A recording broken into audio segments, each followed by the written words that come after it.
Welcome to lecture number 14 for ECE 211, Circuits 1. In this lecture, we're going to cover the ideal op-amp. Now, in the last lecture, we looked at op-amps. Op-amps are just really useful tools that are used for comparators, amplifiers, split triggers, filters. A whole bunch of circuits are all built around op-amps. The problem with op-amps is the circuit model is fairly complicated. It's a differential amplifier and has an input impedance, output impedance, differential gain.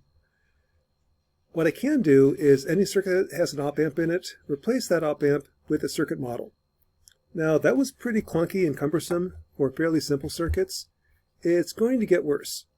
When we have multiple op-amps in the circuit, it's just going to make it that much harder to analyze. We need a better tool.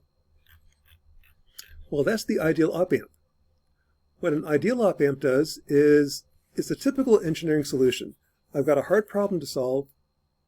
Change the problem, but change it in a way that keeps the flavor of the old problem, but makes it easier to solve. That's an ideal op-amp. What an ideal op-amp assumes is the input current to the op-amp is small. Assume it's 0. That means the input impedance is basically infinity. The gain of the op-amp is large. Let's make it infinity. The gain bandwidth product is limited. Assume it's infinite. Assume the slew rate is infinite. Assume I can operate all the way rail to rail. Assume the output current is infinite. Assume the output resistance is 0. Get a little bit wrong, but not that far off. Usually not that far off. With the ideal op-amps, then you can analyze the circuit in a much easier way. And we're going to cover two different ways of analyzing a circuit with ideal op-amps. The first method is to use voltage nodes. Same thing we did before, come up with n equations for n unknowns. They'll be a little bit different. The difference is with an ideal op-amp, I'm going to assume that V plus equals V minus. Now that's usually the case when you have negative feedback. With that assumption, I can solve n equations and unknowns. Again, very similar to what we did before, with a slight variation. The second approach is treat it like a Sudoku puzzle. What are the voltages that cause the current to balance, subject to the constraint that V plus equals V minus? So we'll cover those two methods today.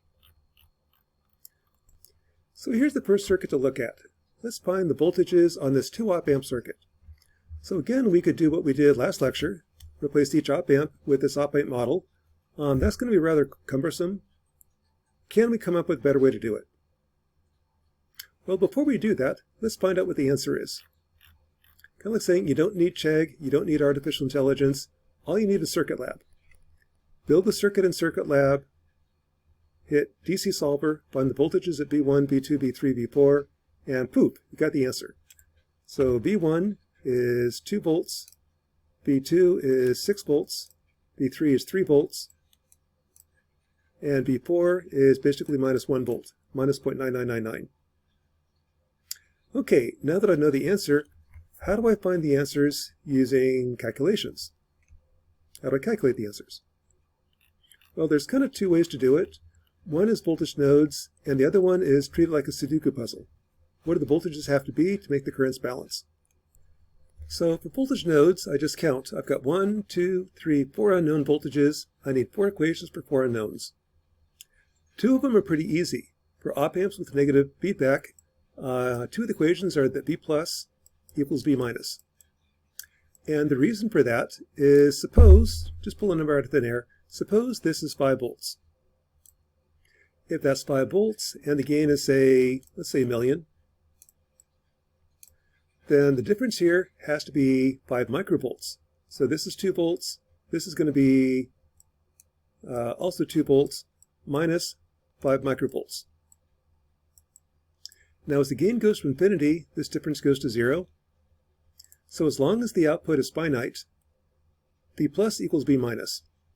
On a real op-amp circuit, it won't be exactly the same, because a real op-amp circuit, the gain is not infinity. But for an ideal op-amp, the gain is infinity.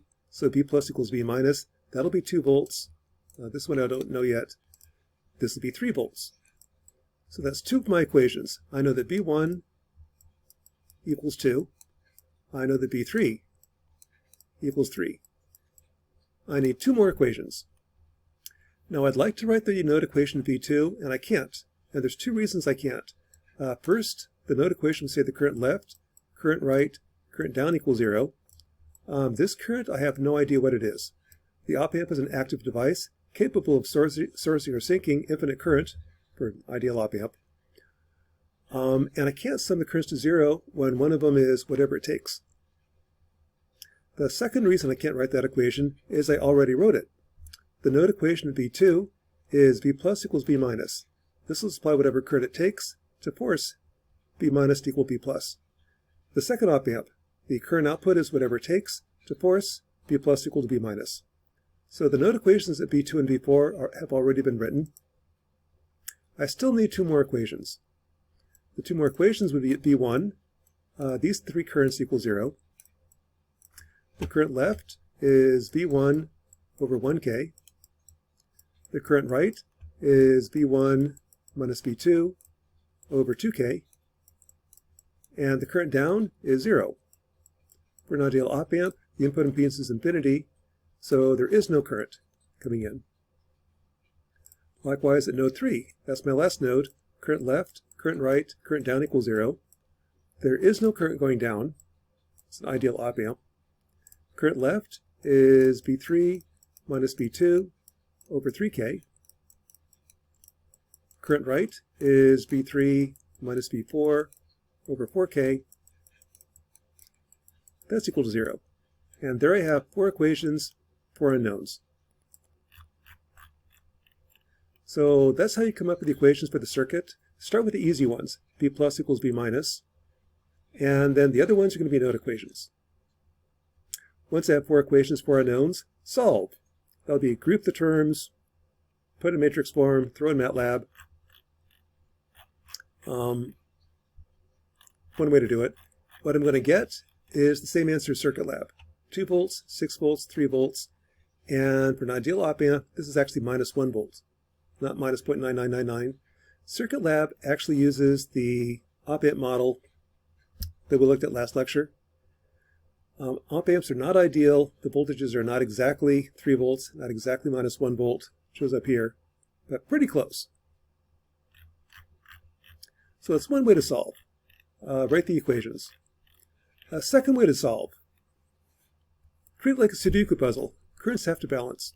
So start out with B plus equals B minus. So B1 is 2 volts. B3 is 3 volts. Well, let's look at the currents. The current right here is 2 volts over 1K. This is 2 milliamps. That current has to come from somewhere. This current is 0. Therefore, this current is 2 milliamps.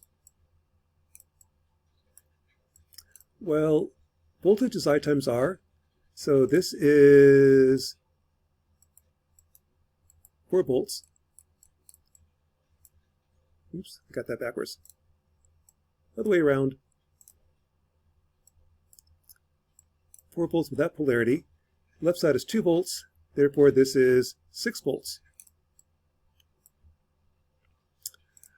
All right, now that I know V2, I know this current. 6 volts to 3 volts. That's 3 volts across 3K. That's 1 milliamp.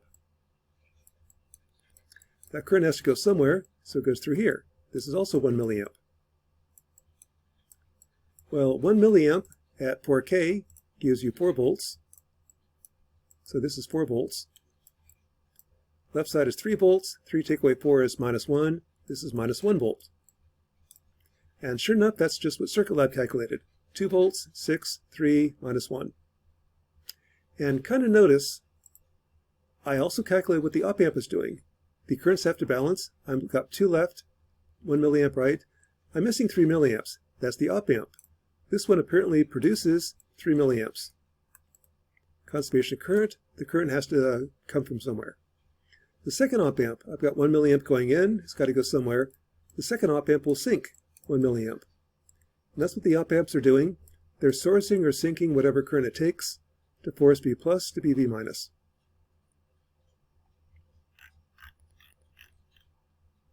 So that's the second way to do it. On the homework, do it either way you want. On tests, do it either way you want. Let's try it again for second circuit. Suppose I have this circuit. Now this one's actually a differential amplifier. We'll talk about that one later. This is an AMP04 amplifier. For now, just treat it like an op-amp circuit. What are the voltages? Well, again, you could go on ChatGPT or Chegg. Not needed. We have Circuit Lab. Once you have Circuit Lab, I can tell you what the answer is.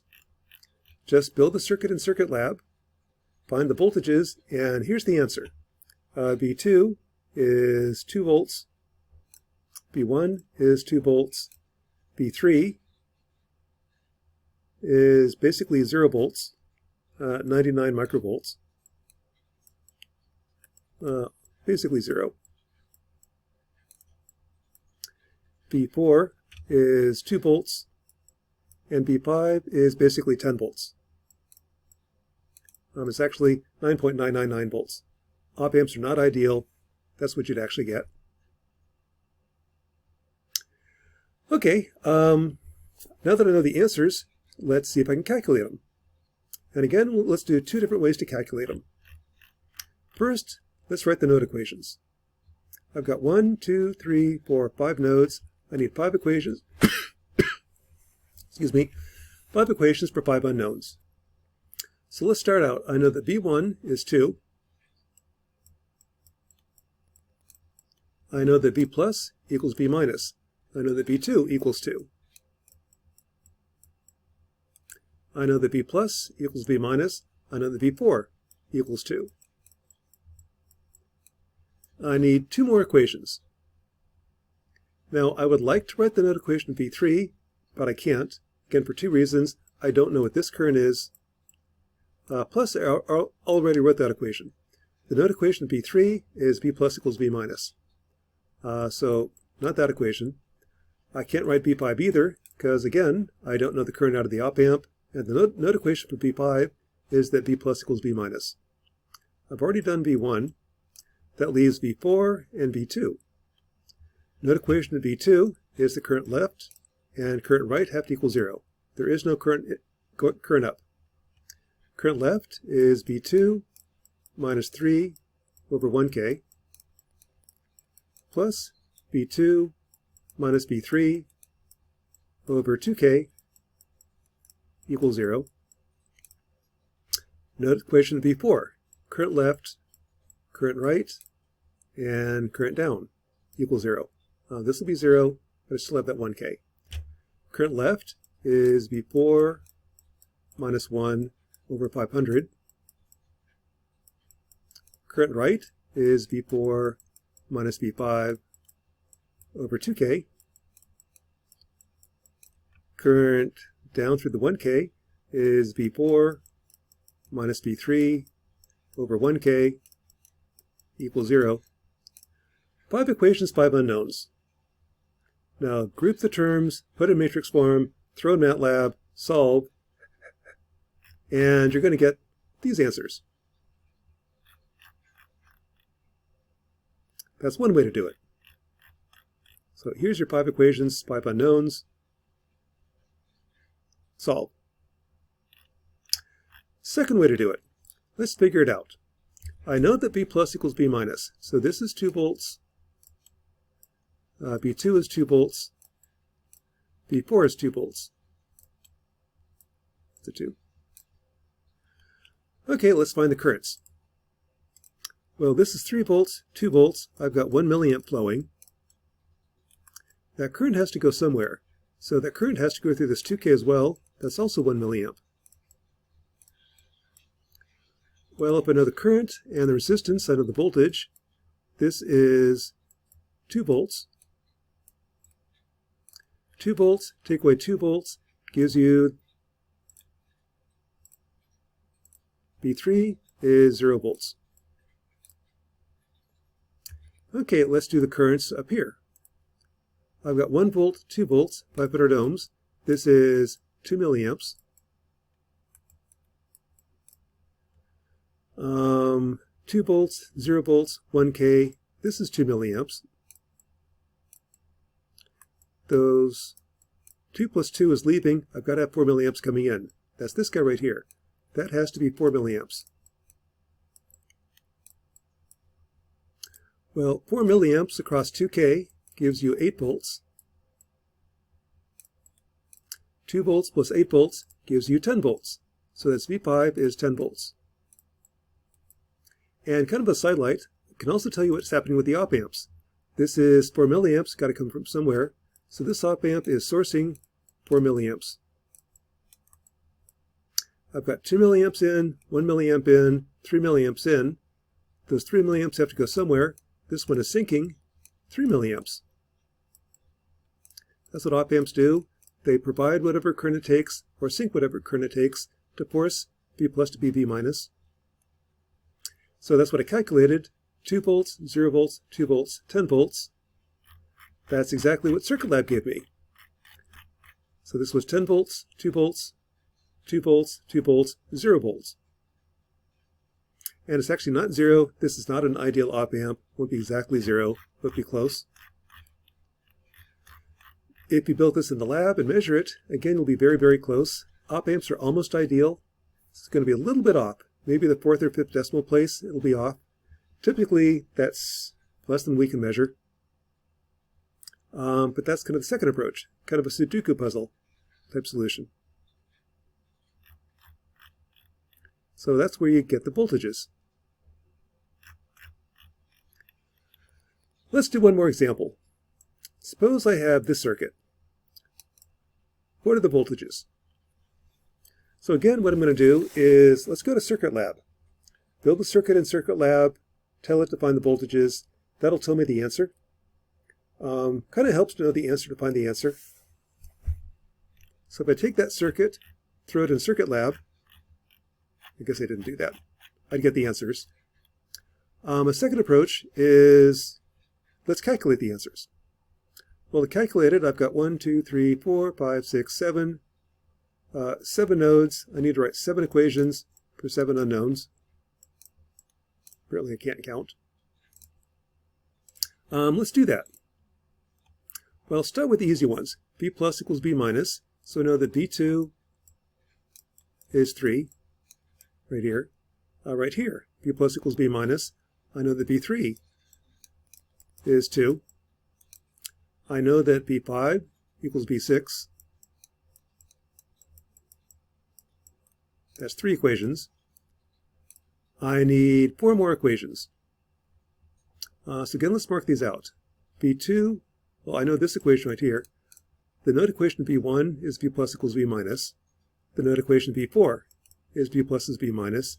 Node equation V7 is V plus equals V minus.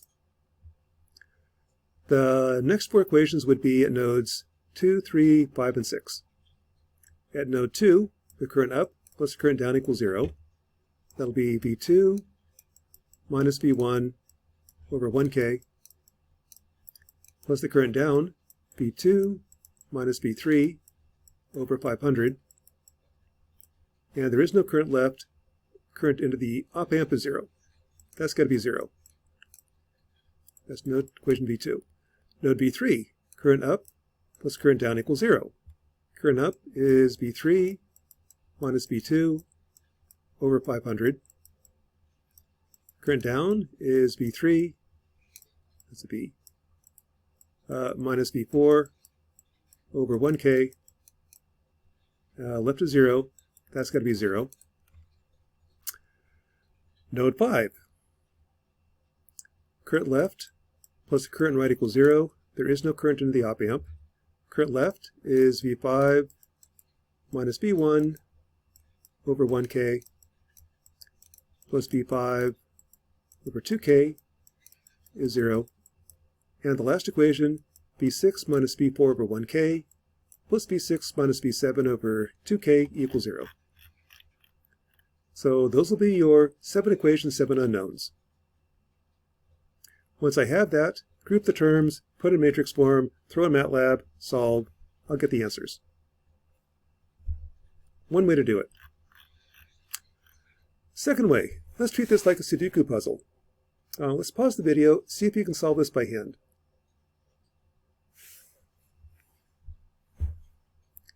Now to do that, again, note that V plus equals V minus, so I know right away that V3 is 3 volts. I know that V2 is 3 volts, V3 is 2 volts. V plus equals V minus. V5 equals V6, but that doesn't really help yet. Currents have to balance. So let's look at the currents. I've got 3 volts, 2 volts. That means I've got 2 milliamps. 1 volt at 500 ohms is 2 milliamps. That current has to go through here as well. That's also 2 milliamps. 2 milliamps at 1K gives you 2 volts. 3 volts plus 2 volts is 5 volts. So I know right away that V1 is 5 volts. Let's go back to currents. I've got 2 milliamps going down. It's got to go somewhere. This is 2 milliamps. 2 volts at 1K is 2 volts. So that's 2 volts. 2 volts, take away 2, gives you 0. So V4 is 0 volts.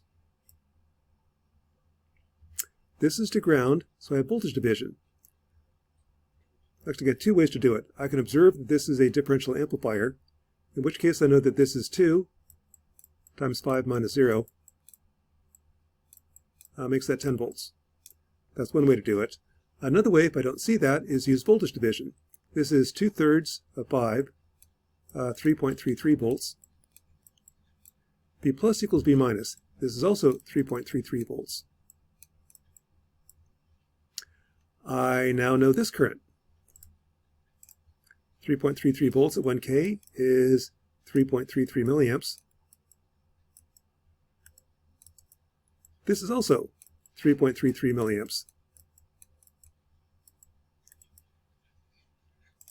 I know the current and resistance, so this is the voltage, 6.66 volts plus 3.33 volts gives you 10 volts. So there, I can treat this kind of like a Sudoku puzzle, try to figure out what are the voltages and currents, or what are the voltages to make the currents balance. And this isn't always necessary, but just for fun, you can also tell what the op amps are doing. This one is sourcing 3.33 milliamps. This one, see, 5 volts over 3K.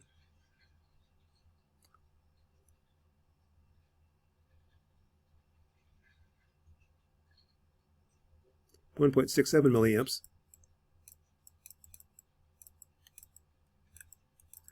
So this guy must be producing the total, 3.67 milliamps, if you're curious. This one, I've got 2 milliamps coming in, 3 milliamps going in. You got to go somewhere. This one's sinking, 5.33 milliamps.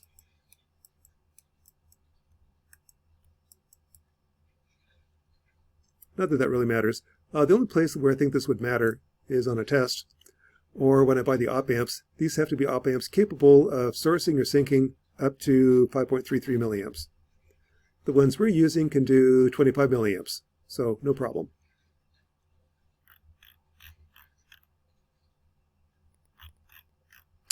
So that's kind of ideal op amps.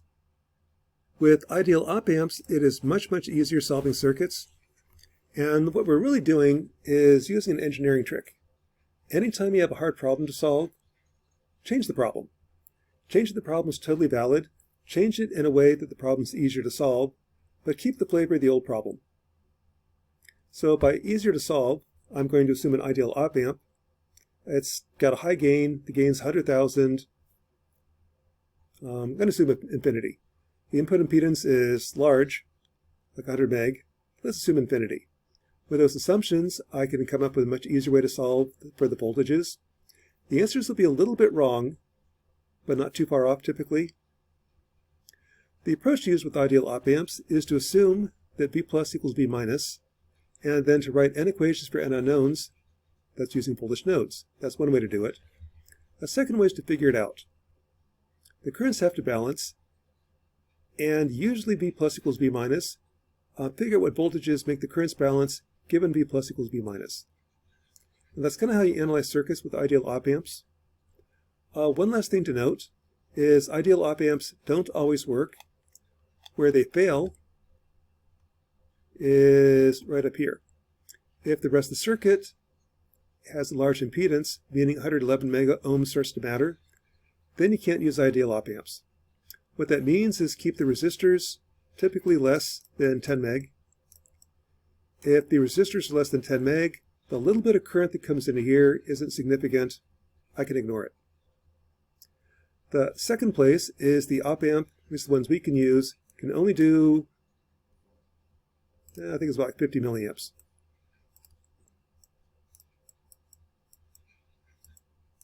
So if I have 5 volts at 50 milliamps, that says 100 ohms.